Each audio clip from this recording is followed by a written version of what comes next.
मेरी शादी को 5 महीने हो चुके थे।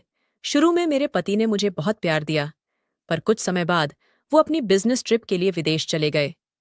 उनके जाने के बाद मैं अपने सास ससुर के साथ अकेली रह गई थी। कुछ दिनों बाद मैंने नोटिस किया कि मेरे सास ससुर अपना कमरा बंद करके अजीब तरह की फिल्में देखते हैं। मुझे ये सब बहुत अजीब लगता था, क्योंकि वो दोनों सुबह सुबह ही अपना कमरा बंद कर लेते थे। एक दिन मैं अचानक उन दोनों के कमरे में घुस गई और मैंने कहा, आज मुझे भी आप दोनों के साथ फिल्म देखनी है।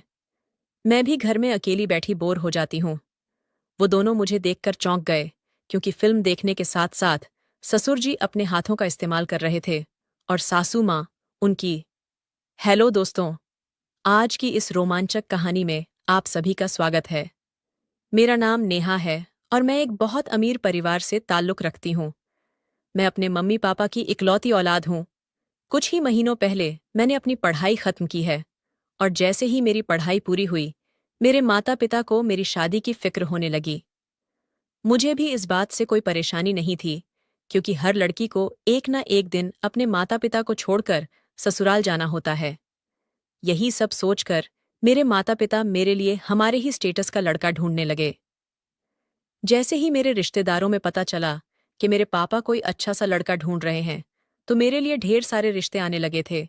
लेकिन मेरे पापा कोई ना कोई कमी निकालकर हर रिश्ते को मना कर देते थे। अब तो मैं खुद बहुत परेशान हो गई थी कि पापा हर रिश्ते को मना क्यों कर देते हैं। हमारे ही पड़ोस में एक आंटी रहती थीं, जो लोगों के रिश्ते करवाती थीं। एक दिन वो हमारे घर आईं, तो मेरी माँ ने उनसे कहा, कल्पना, हम नेहा के लिए कोई अच्छा सा लड़का ढूंढ रहे हैं। अगर तुम्हारी नज़र में कोई अच्छा सा रिश्ता हो तो हमें ज़रूर बताना। कुछ दिनों बाद कल्पना आंटी हमारे घर एक ऐसा रिश्ता लेकर आईं, जो मेरे मम्मी पापा को बहुत पसंद आया। लड़के का नाम रोहन था और उसका खुद का बिजनेस था।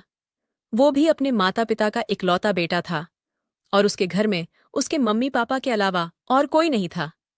मेरे मम्मी पापा को रोहन बहुत पसंद आया था, और मुझे भी फोटो देखते ही रोहन पसंद आ गया था। कुछ दिनों बाद हम दोनों की शादी हो गई और मैं रोहन के घर चली आई। शुरू के कुछ महीने बहुत अच्छे गुजरे थे।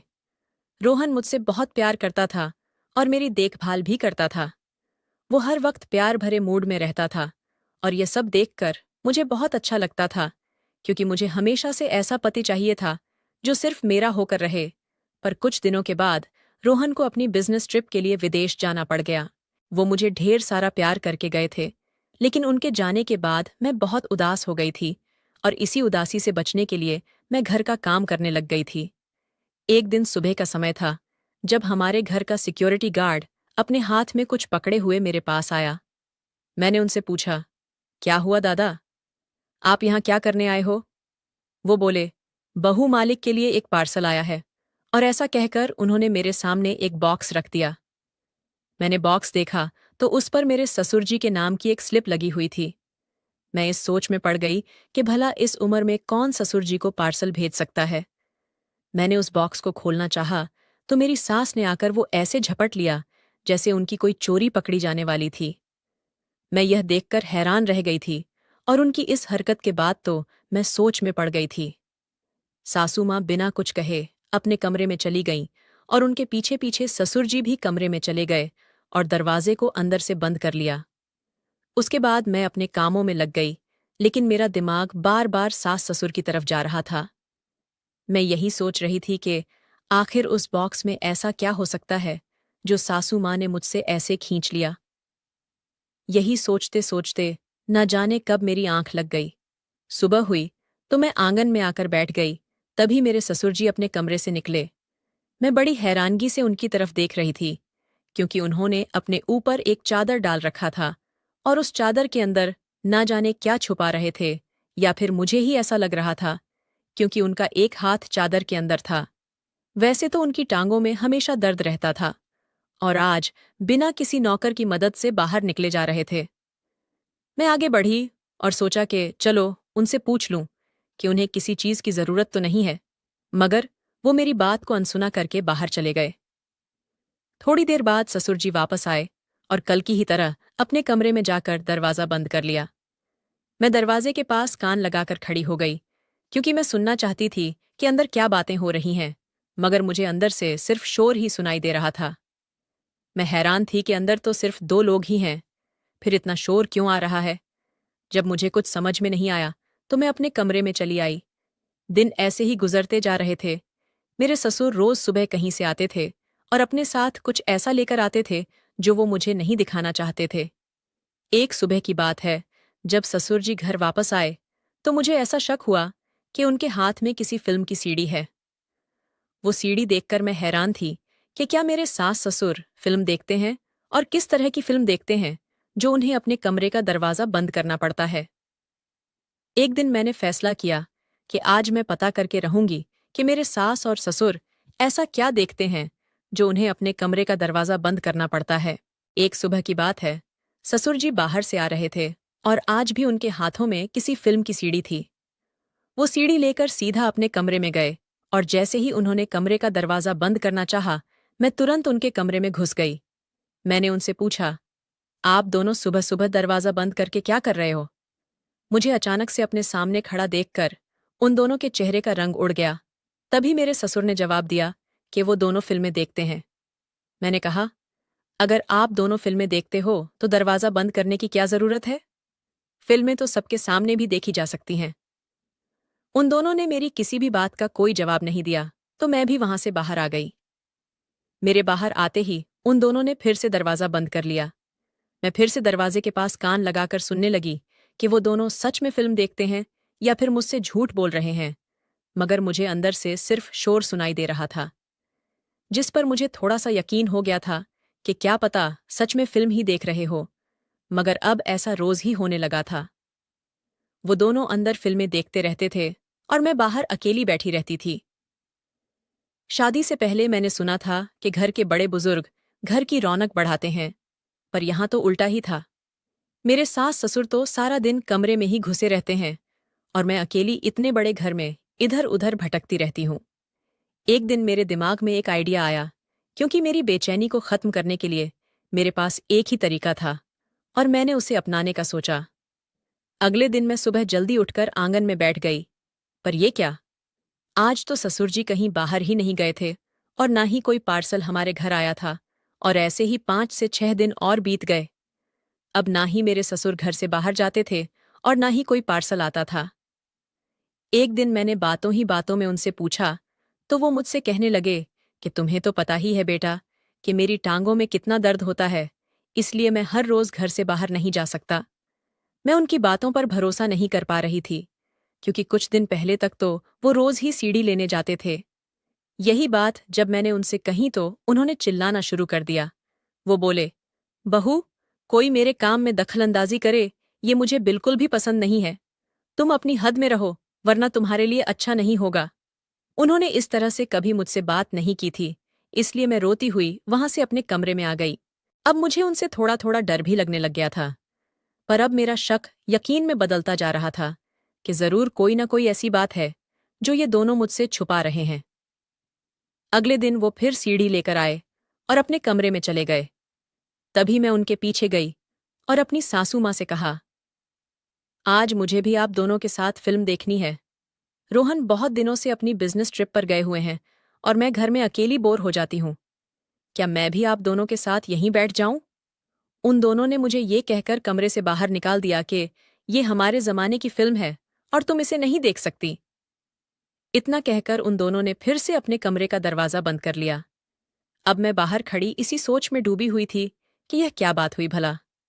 अगर मैं भी उनके जमाने की फिल्म देखना चाह रही हूं, तो वो दोनों मुझे क्यों नहीं देखने दे रहे? मैं उदास होकर उनके कमरे के बाहर ही बैठ गई। कुछ घंटे बाद मेरे सास ससुर भी बाहर निकल आए, पर मैंने उनसे कुछ नहीं कहा, क्योंकि मैं नहीं चाहती थी कि उन्हें मुझ पर शक हो जाए कि मैं उन दोनों पर निगरानी कर रही हूं। दिन गुजर रहे थे, पर मुझे मेरे सवालों के जवाब नहीं मिल रहे थे। रात हो गई और मैं अपने कमरे में सोने के लिए चली आई। मेरे सास और ससुर भी अपने कमरे में चले गए थे। आधी रात को अचानक से मेरी आंख खुली तो मुझे मेरे कमरे में घुटन सी महसूस हुई, इसलिए मैं उठकर आंगन में चली आई। आंगन में आकर मैंने देखा कि दरवाजे पर 2 आदमी खड़े हुए हैं। ये सब देखकर मैं डर गई।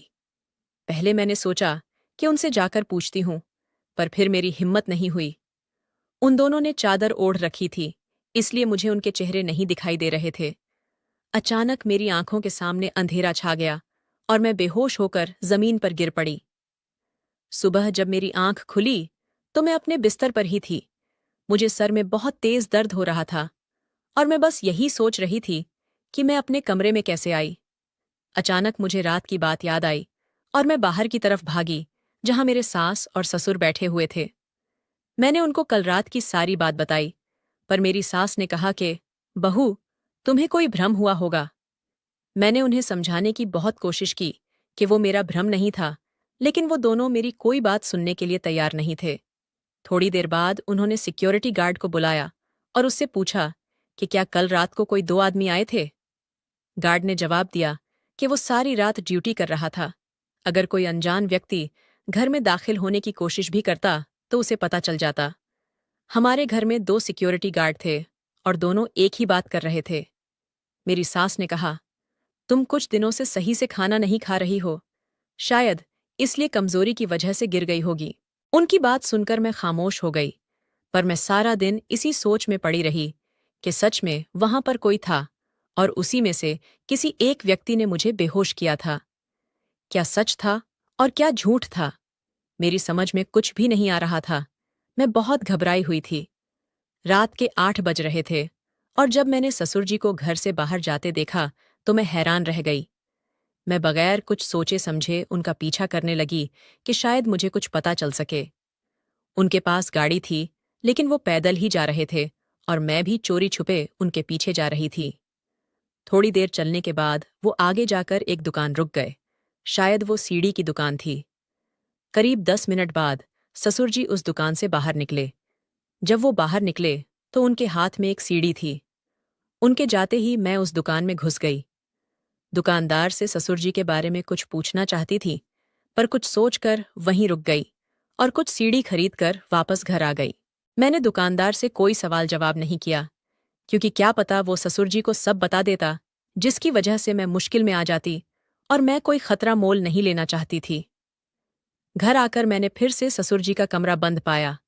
मैं अपने कमरे में आकर बैठ गई और यही सब सोचने लगी। तभी रोहन का फोन आ गया। उनकी आवाज सुनकर मैं हैरान भी हो गई थी और मुझे खुशी भी हो रही थी। वो परसों घर आ रहे थे, इसलिए मैं उनके स्वागत की तैयारियों में लग गई। फिर मैंने सोचा कि शायद मैं बहुत ज्यादा सोच रही हूं, और वैसे भी सास ससुर अपना कमरा बंद करके अंदर क्या करते हैं, इससे मुझे क्या लेना देना। तो बेहतर यही था कि मैं इस मामले से दूर रहूं। दिन भर का सारा काम खत्म करके मैं रात को अपने कमरे के बाहर बैठी हुई थी। तभी मेरे ससुर जी अपने कमरे से बाहर निकले। उन्होंने मुझे देखा नहीं था और वो फोन पर किसी से बात कर रहे थे और साथ में इधर उधर भी देख रहे थे। मैं चुपके से उनकी बातें सुनने लगी। ससुर जी की बातें सुनकर मुझ पर आसमान गिरने वाला था। मैं हैरत से उनकी सारी बातें सुन रही थी और मेरा जो उन पर शक था वो यकीन में बदल गया था। सारी बातें खत्म करके वो अंदर चले गए और मैं भी अपने कमरे में आ गई, मगर मेरे दिमाग में उनकी वही सारी बातें घूम रही थीं। अब मुझे पूरी सच्चाई पता करनी थी, मगर सारा सच जानने के लिए मुझे ये जानना जरूरी था कि सास और ससुर अपने कमरे में क्या करते हैं। अगर वो सच में फिल्म देखते हैं तो उस फिल्म में ऐसा क्या है जो मुझे देखने से मना करते हैं। अब बस कल का इंतजार था, क्योंकि कल मैं उन दोनों के इस राज्य से पर्दा उठाने वाली थी। आखिर इंतजार खत्म हुआ और कल का दिन भी आ गया। ससुर जी सीढ़ी लाने चले गए और सासू माँ अपने बाकी कामों में लग गई। तभी मैं उन दोनों के कमरे में जाकर छिप गई। मुझे पता था कि कुछ ही देर में ससुर जी सीढ़ी लेकर वापस आ जाएंगे। आज मुझे पता लगने वाला था कि मेरे साथ ससुर ऐसा क्या देखते हैं जो वो मुझसे छुपाते हैं। मेरे पति को भी वापस आने में थोड़ा सा ही वक्त था, लेकिन उससे पहले मुझे इस रात से पर्दा हटाना था। कुछ देर बाद मेरे सास और ससुर कमरे में आ गई। उन दोनों ने उस सीडी को प्ले किया और फिल्म देखना शुरू कर दिया। फिल्म शुरू हो गई और मैं उसे बड़े ध्यान से देख रही थी।